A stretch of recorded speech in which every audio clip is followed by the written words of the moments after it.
Hello everyone, welcome to Homeschooling with Aju. So today's video is about how to teach kids alphabets using the pre-writing skills. If you are new to this page, do please check out the previous video. There I have shared more about pre-writing skills. Once you watch that, this video will be much useful for you. You can follow the same method for writing numbers too.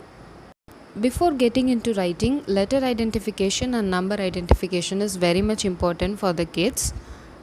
Once they are good in letter and number identification, you can start with writing. Why I am saying this is, if they are good in letter identification or number identification, when they are writing, they will get to imagine the letters, they will get to know the shape of the letter. So once they imagine the letter, they will try to apply the pre-writing skills. This will help them to write letters by themselves. Actually, you don't want to teach at all. Let me share my experience. When I started to teach my kid writing, I taught only like 8 to 10 letters. You will not believe he wrote the remaining letters by himself. What I did is, I took some easy letters like H, N or M. I told him to write letter H without teaching him how to write. First he said he don't know to write and asked me to tell. I told him how letter H will look like. Do you know how it looks like? He said yes. I have plastic letters like this. I kept H in front of him and I told him we have to think how letter H will be. It has one standing line, again another standing line, and these two standing lines will be joined or connected with the sleeping line. See how H came?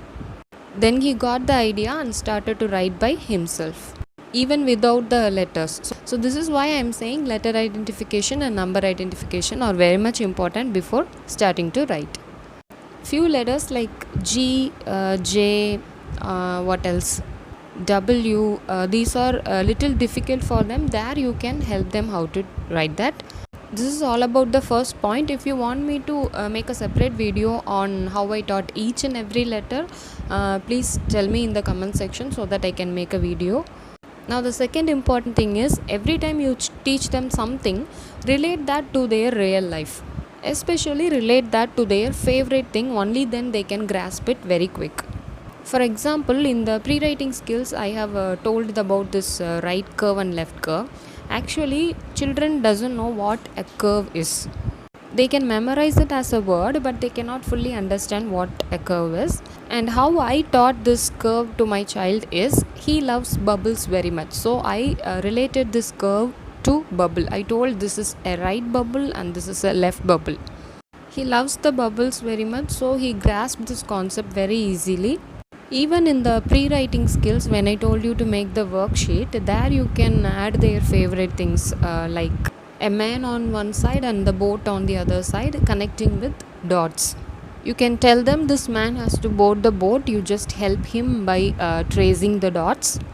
They will do it happily. Once you add their favorite things over there in the worksheet, they will do it very happily. That will be much enjoyable for them. They will not get bored. And this is my second point. Always relate whatever you want to teach to their real life thing or a favorite thing. The same way I made changes to the lines also. So actually we call these lines as standing line, sleeping line and slanting line, right? To make more fun and easy, what I did is, I told this is the head of the line and this end is the leg of the line. Are you confused? Want to know the purpose of doing this? Let me explain. Let's take letter N for example.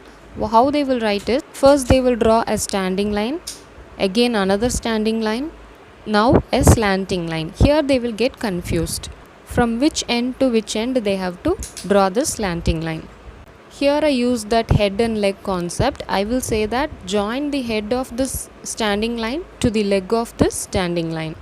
We can apply this for letters like N, T, Z, etc. The methods which I share here are what I followed for my child. You can either follow the same concept or you can recreate this relating to your child's favorite. Do please mention your ideas in the comment section. The next one is using dots for writing letters. Let me take letter M this time for example. As usual, they can draw two standing lines like this. Here they will get a doubt that we have to draw two slanting lines, but where to where? Here I use the dots. I told him to keep a dot in the center. Now I told him to join the head of this standing line to the dot with a slanting line, and again head of this standing line to the dot. We can use this dot concept for letters like M, W, V, etc. These are the important points I wanted to share with you. That's all for this video. If you have any doubt or question, do please mention in the comments section. If you want me to make video on each letter, do please mention that too in the comments. In this video I mentioned all about letters. The same method is what we are using for numbers too. Thanks for watching the video. We'll meet in the next video. Bye.